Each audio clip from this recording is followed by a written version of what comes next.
Ser universitarios es una experiencia llena de compromiso y vocación. Formarse para ser profesionales de la educación implica responsabilidad y dedicación, porque todos los días escribimos nuevas páginas. Escribamos juntos en la página 212 de hoy, un programa de la Universidad Pedagógica Nacional, Unidad 212 en Teciutlán. Bienvenidos.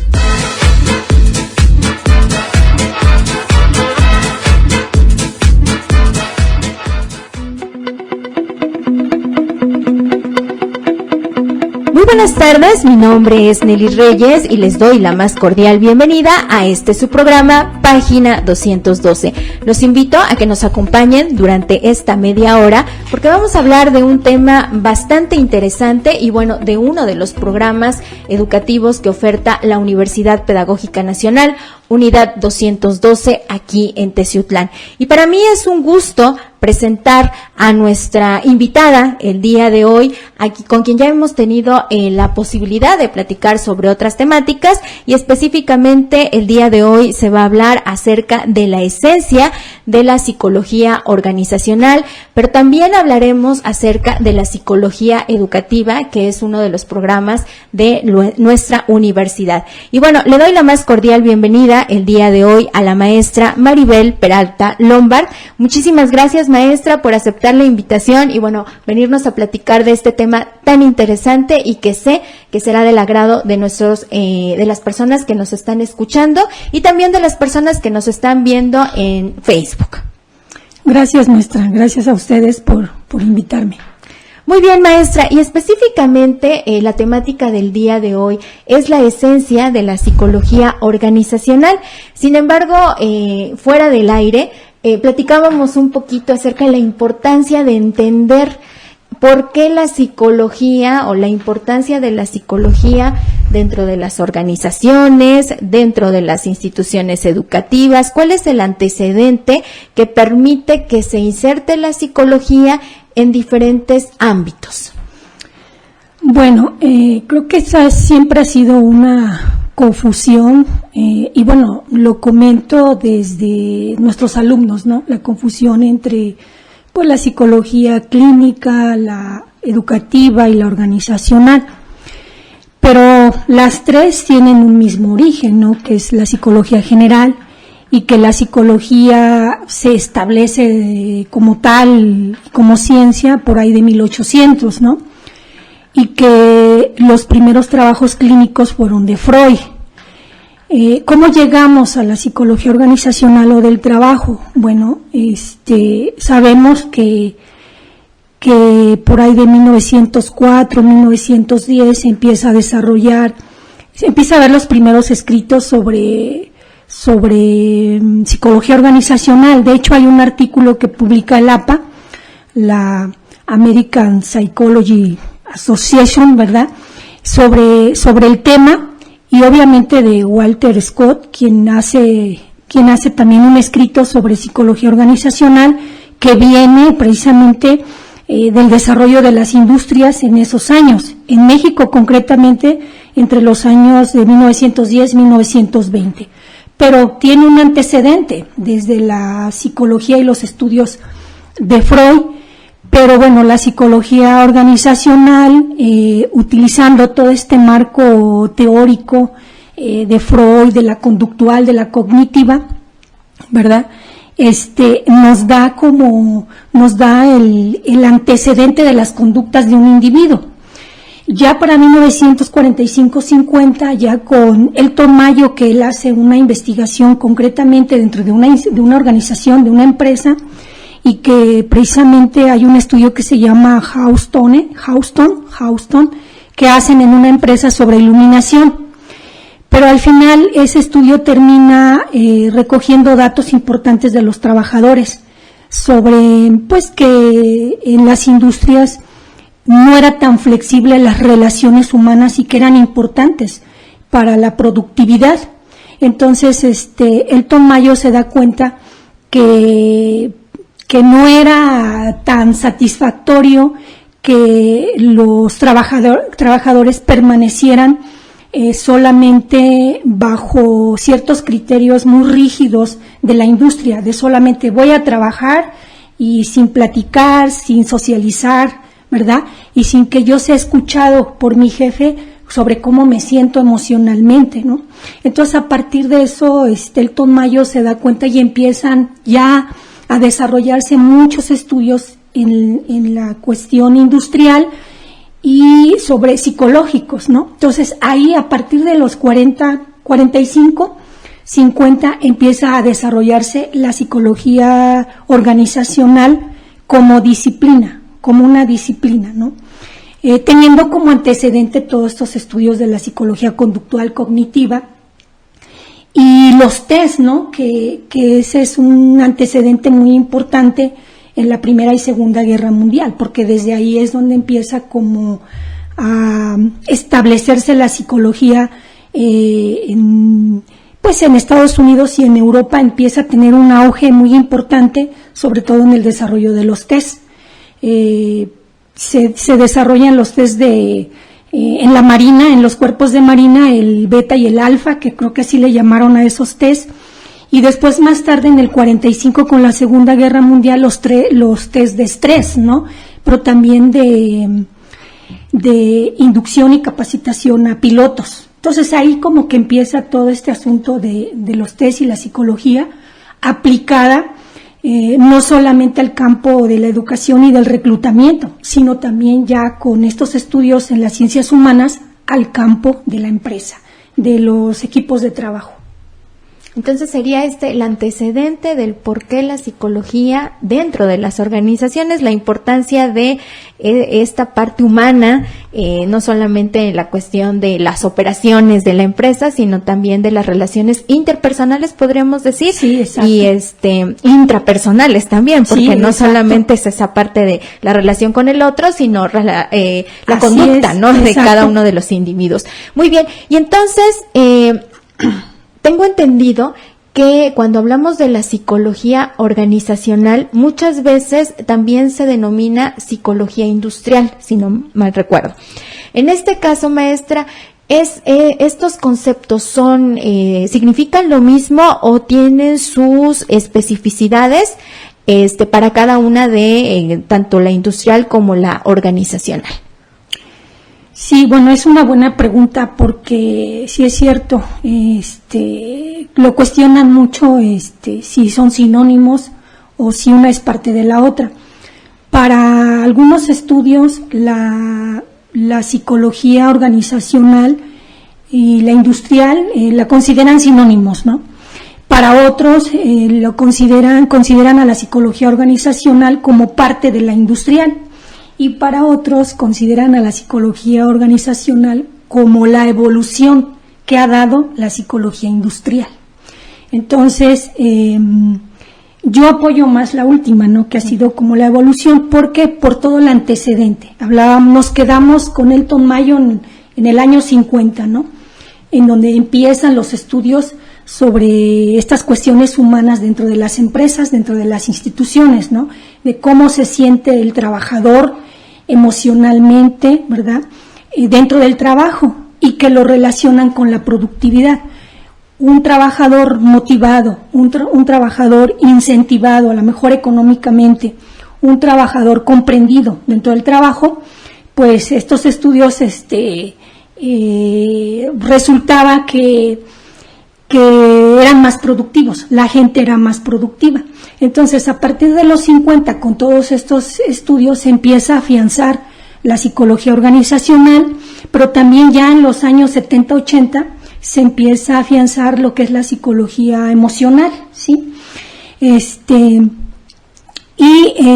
Concretamente la psicología industrial empieza como a dedicarse más a las cuestiones operativas. Sin embargo, pues desde una visión más amplia, pues son dos disciplinas que se complementan. Uh-huh. Mientras la organizacional la ve las situaciones de conductas y las situaciones emocionales, la psicología industrial lo ve desde las cuestiones operativas. Entonces, si un trabajador está motivado, incentivado, pues la cuestión operativa que él desarrolla, pues la va a hacer de una manera más satisfactoria y con más productividad, y eso es lo que veían los CEOs en ese tiempo, o los empresarios, ¿no?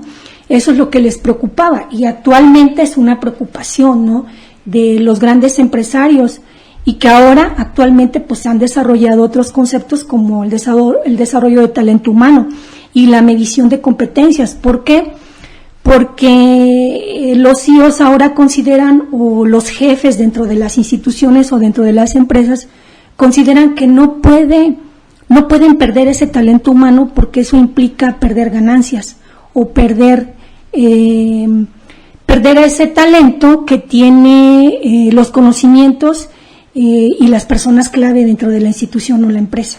Entonces cuidan mucho esa parte. Maestra, aquí tengo una duda con respecto, usted decía, y me corrige si lo comprendí mal, en la parte de la psicología organizacional tiene que ver con la cuestión de las emociones. Y en la parte de la psicología industrial, usted comenta la cuestión operativa. ¿A qué nos referimos específicamente con lo operativo? ¿A cómo yo estoy realizando mi trabajo o a qué específicamente? Un ejemplo. Sí, exacto. La parte operativa es concretamente a las actividades o las funciones que desempeña usted en su puesto de trabajo. Es concretamente eso. Por ejemplo, en la empresa, por ejemplo, en la maquila, ¿verdad? Uh-huh. Entonces se tienen, por ejemplo, he escuchado que tienen áreas de ensamble, pero también tienen un área de calidad, un área de revisión. Entonces, en cada una de esas áreas, pues hay gente que es especializada en esa parte operativa de revisar, ¿no? Uh-huh. Las pulgadas, las medidas de las costuras, ¿no? Y en la parte de ensamble, pues igual, ¿no? Cuál es el derecho y cuál es el trasero y cuál es el delantero y cómo se unen, bajo qué condiciones, bajo qué medidas, de acuerdo a una orden que da el supervisor de área. Pero eso es concretamente funciones del puesto de trabajo. Perfecto, maestra. Y bueno, en México, en nuestro país, ¿existe una cultura como tal de la psicología organizacional con respecto a otros países o cómo estamos en ese aspecto a nivel nacional? Bueno, sí y no. Sí, porque a partir de la entrada de la globalización, es decir, de los mercados internacionales, pues obviamente que el país tuvo que ponerse las pilas, ¿no?, en las cuestiones de mano de obra de calidad. Entonces, todas estas empresas internacionales o transnacionales, pues piden mano de obra de calidad y vienen manejando muchas cuestiones sobre psicología organizacional.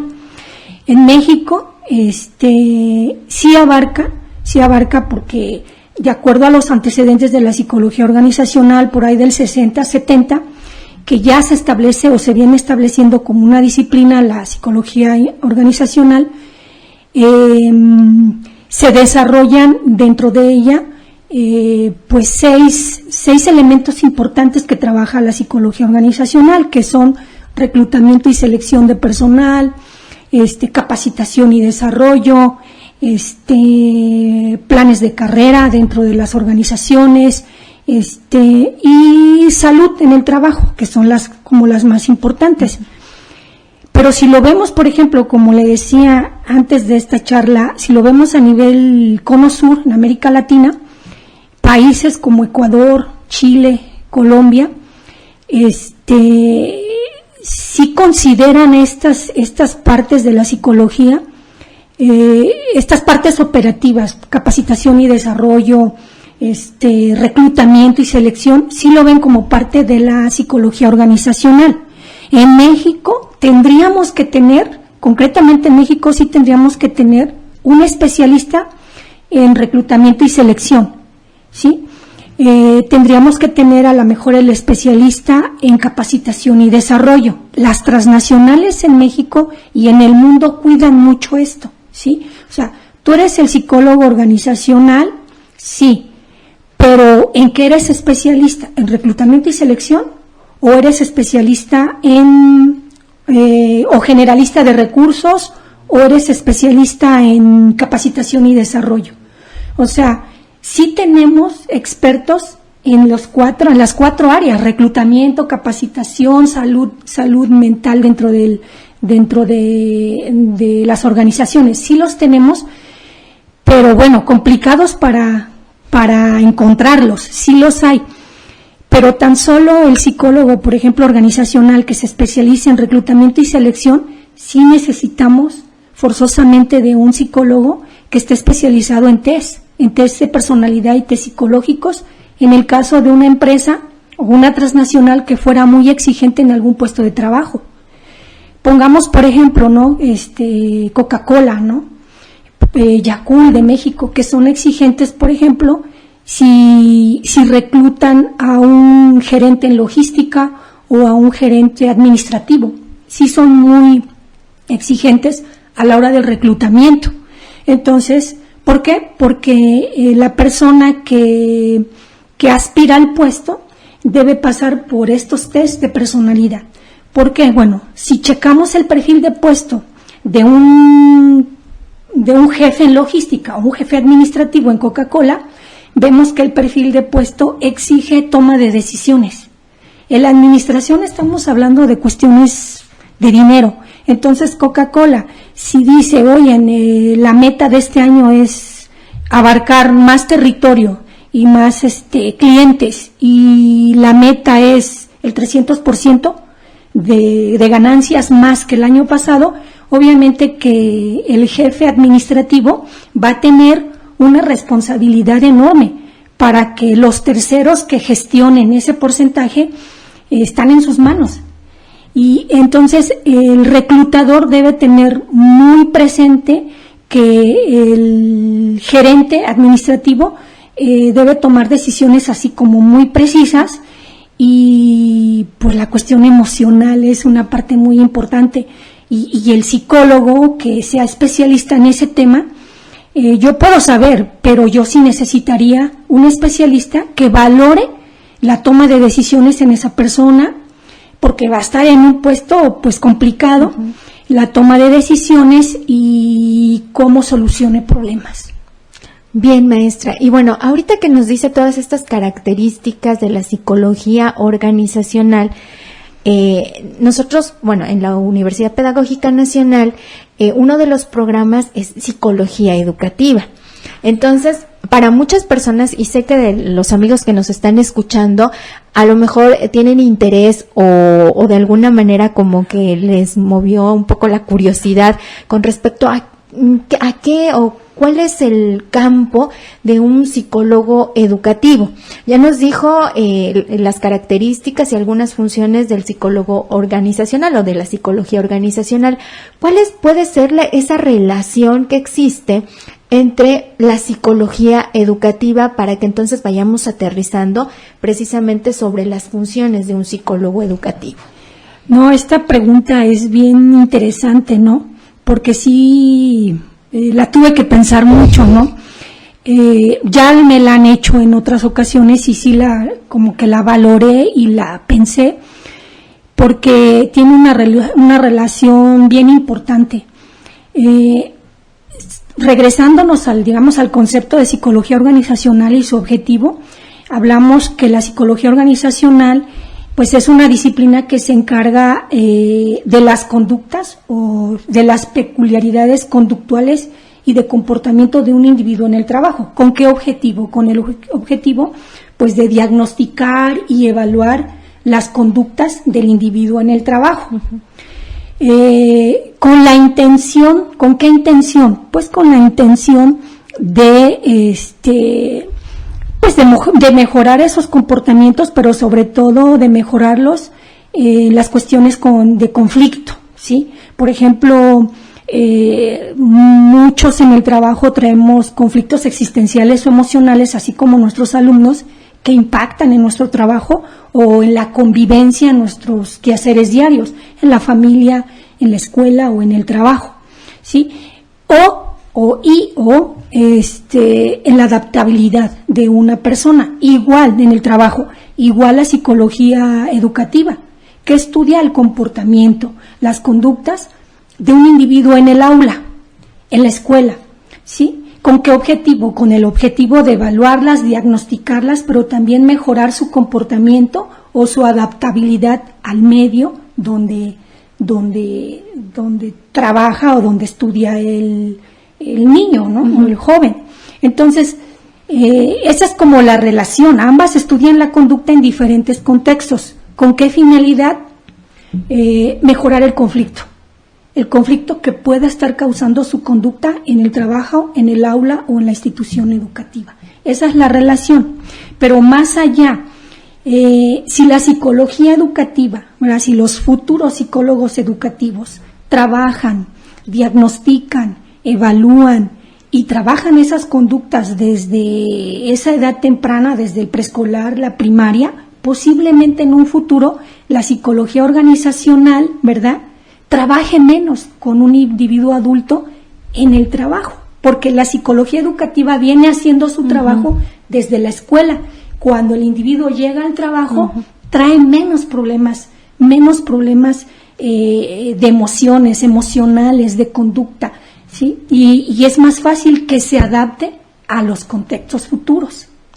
Entonces es una manera así como que se complementan. Se complementa, son complementarias, definitivamente, ¿sí? Tanto la industrial con la organizacional como la organizacional con la educativa. Todas se complementan, ¿no? Le comentaba a alguien el ejemplo de entre un ingeniero civil y un arquitecto, ¿no? En donde el arquitecto, por ejemplo, son dos carreras, pues que se complementan. Sí, el arquitecto se encarga del diseño, de la fachada, de los materiales que le van a dar toda esa vista muy bonita a la casa, ¿no? Y de la fachada. Mientras que el ingeniero civil, ¿de qué se encarga? Pues del estudio de terreno, de las estructuras, del peso que va a llevar esas estructuras. Entonces vea cómo se complementan. Quizá conocimientos que el arquitecto no tenga a lo mejor en topografía, por ejemplo, o en terrenos, en el diagnóstico de terrenos, por ejemplo, muy arenosos o de barro, ¿no? Que sí tiene el ingeniero civil. En las cuestiones de peso estructural, que tiene un conocimiento más amplio el ingeniero civil y que no lo tiene el arquitecto. Entonces, son dos carreras o profesiones o conocimientos que se complementan. Así en estas disciplinas, las psicologías, ¿no? Psicología industrial, psicología organizacional, la veamos como la veamos en México, operativa o no operativa, o una extensión de la industrial, o como un sinónimo de industrial, son complementarias, ¿sí? Actualmente se considera a la psicología organizacional como una forma evolutiva que ha evolucionado la psicología industrial por los nuevos términos, la mercadotecnia, las teorías de calidad total, que se han metido, por ejemplo, a las grandes empresas. Y la calidad también en instituciones, porque aquí también se habla de calidad y de competencias.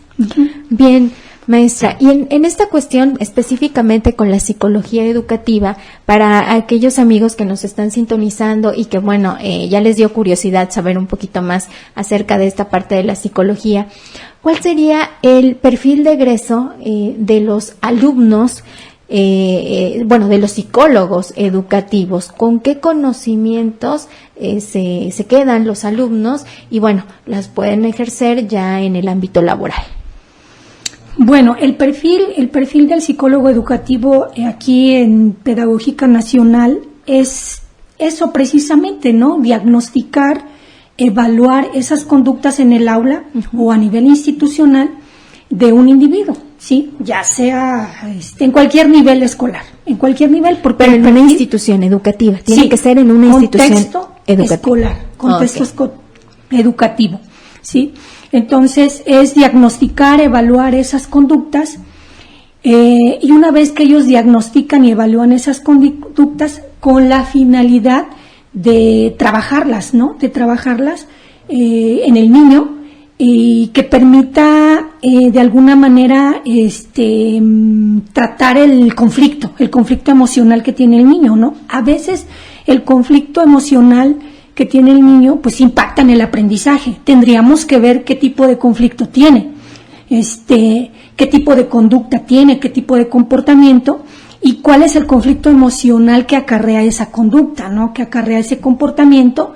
Y va más allá, porque tendríamos que ver también las cuestiones de familia y el contexto donde se desenvuelve para ver desde dónde viene la problemática. Entonces, el psicólogo educativo pues tiene que desarrollar un diagnóstico, establecer un diagnóstico desde dónde viene la problemática y planear o proponer o hacer una propuesta de mejora a ese conflicto, ¿sí? Desde un enfoque cognitivo-conductual, humanista, dependiendo el caso, ¿no? Y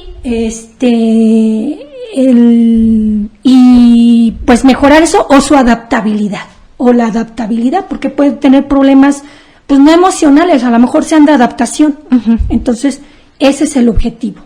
Perfecto.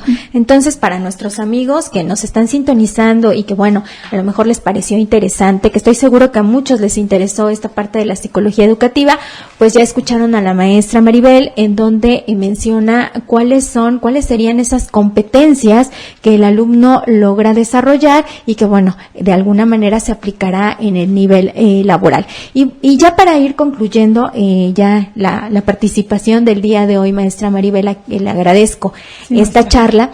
Esta parte de las acciones, las tareas que va a llevar a cabo el psicólogo educativo dentro de la universidad cuando son estudiantes, creo que en la institución, en la UPN 212, siempre se ha trabajado de manera simultánea lo teórico con lo práctico. La universidad siempre ha sido muy clara en que las prácticas educativas se tienen que sustentar de manera teórica. Entonces, en esta parte, maestra Maribel, el psicólogo educativo, además de poseer ese bagaje de conocimiento teórico, pues lógicamente tendrá que aplicarlo en una institución educativa. ¿Es así? ¿Y cómo se hace? De manera muy rápida. Ok, así es. Todo el marco teórico, digamos, en la carrera, pues son las 4 escuelas de la psicología, ¿no? El conductismo, el cognoscitivismo, el humanismo y el constructivismo, ¿no? Y bueno, eso se maneja a nivel programa, el programa que actualmente se trabaja en la universidad, el Plan 90. Obviamente que actualmente hay muchas teorías post-psicológicas, porque ha avanzado mucho la psicología a partir de los desarrollos en biomedicina, en biología, en medicina, ¿no? Pero a partir de este programa de Plan 90, concretamente ellos tienen que aterrizar, ¿no? Estas teorías en la parte práctica. ¿Cómo? El diagnóstico, ¿cómo hacemos un diagnóstico? Bueno, a partir de la categorización, porque tendríamos que ver qué comportamientos observamos en un individuo y a partir de esos comportamientos, ¿verdad?, checar cuáles son los estudios científicos, ¿verdad?, jalar ese marco teórico de los conductistas, de los psicoanalistas, jalar todo ese conocimiento sobre esos comportamientos, con qué teoría y con qué estudio científico son compatibles, ¿no? Para argumentar ese comportamiento desde una teoría, ¿sí? Entonces, desde esa teoría, pues categorizar el comportamiento, sacar los indicadores, verificar que efectivamente tiene esos comportamientos, que el estudio científico en una población determinada desde esa teoría se comprueba lo que sucede en este individuo. Entonces, a partir de ahí ya hizo un diagnóstico. Obviamente que ese diagnóstico está respaldado por un conjunto de instrumentos de recogida de datos. Categoriza, hace los indicadores, ¿verdad?, y evalúa y hace una inferencia. Obviamente que un psicólogo no puede solamente llega a un diagnóstico acercado. ¿Por qué? Porque hacemos inferencias meramente teóricas y desde teorías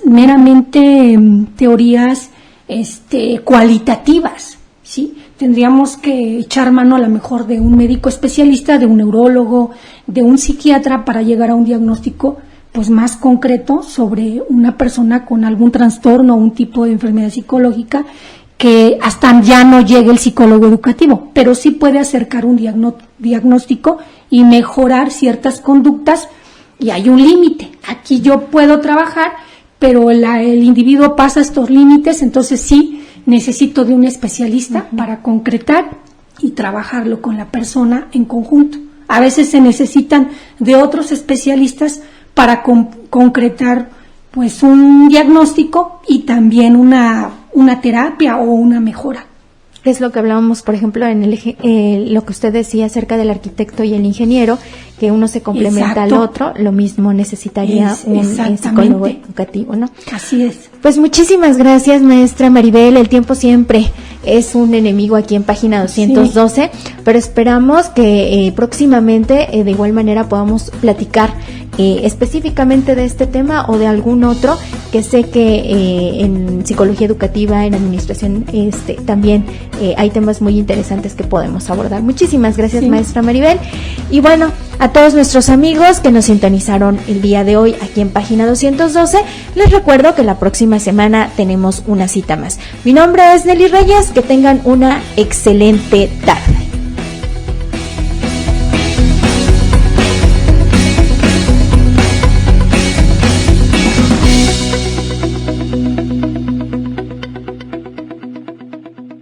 Gracias por compartir con nosotros lo que hacemos todos los días en nuestra universidad. Acompáñanos la próxima semana en una emisión más de Página 212, la página de la educación, un programa de la Universidad Pedagógica Nacional, Unidad 212 en Teciutlán, una producción de CEP Teciutlán 90.9 FM.